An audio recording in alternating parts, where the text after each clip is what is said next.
This experiment has two parts. In the first part, lukewarm water is used inside the calorimeter. In the second part, colder water is used.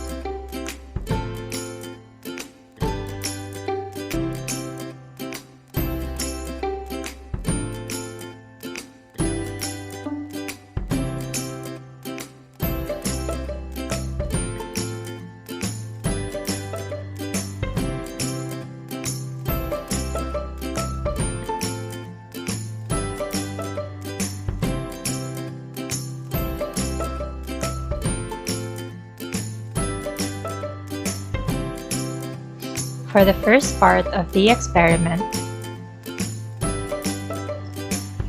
weigh a dry metal sample. Record the mass of the metal.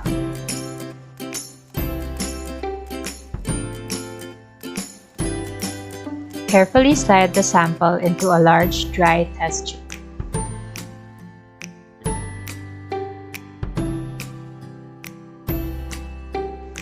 Attach the test tube to an iron stand and place it inside an empty 400 ml beaker.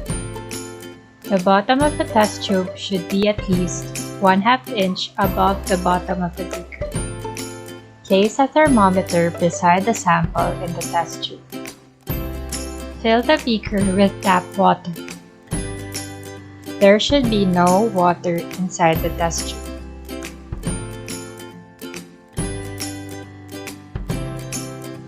The height of the water in the beaker is about 2 inches higher than the top of the metal sample.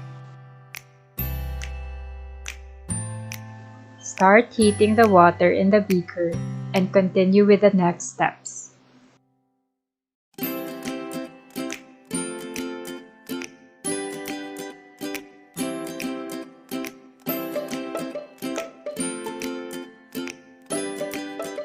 Nest 2 dry styrofoam cups together.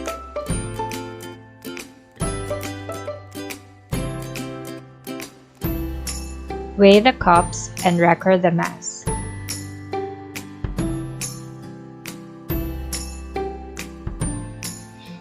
Add 20 ml of water to the nested cups. Weigh and record the mass of the cups plus the water that you added.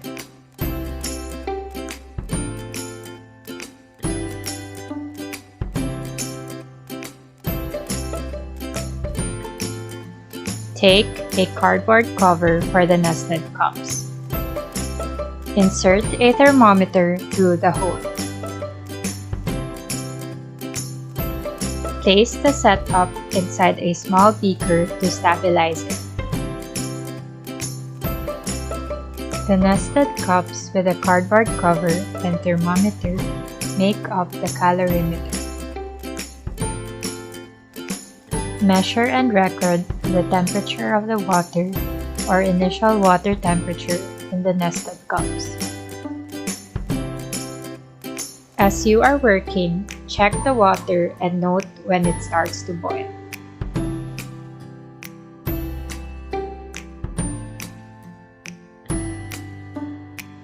When the water has been boiling for about 10 minutes and the temperature in the test tube has stabilized, proceed to the next step.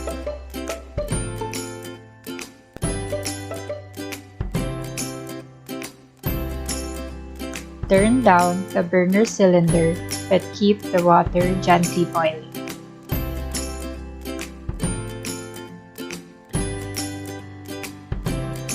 When the water in the beaker has been boiling for 10 minutes and the temperature inside the test tube with the metal has been stable for 5 minutes, record the temperature on your report form.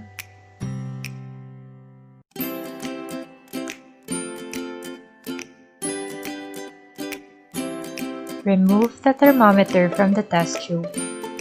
Now, you are going to quickly and carefully transfer the metal from the test tube to the water in the calorimeter. Loosen the clamp on the iron stand, lift the clamp and test tube away from the water bag, and quickly slide the metal into the water in the calorimeter. Immediately put the cardboard cover with the thermometer back on the nested cups. Stir gently for 2 to 3 minutes while monitoring the temperature. After the temperature has remained constant for about 1 minute, record it.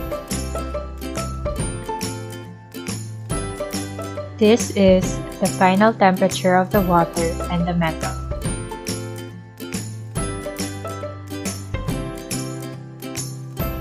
For part 2,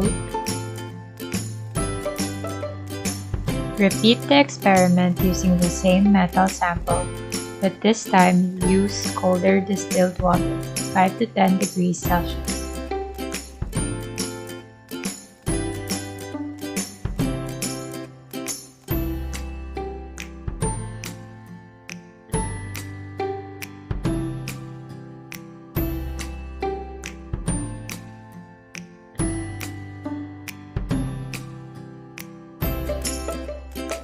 Do not record the initial temperature of the cold water in the calorimeter until immediately before you add the hot metal.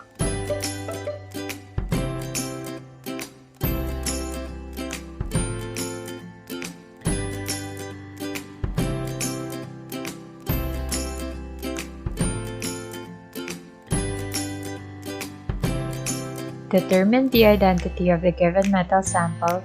Look it up in Table 1 of the experiment worksheet, then record the theoretical value for its specific heat.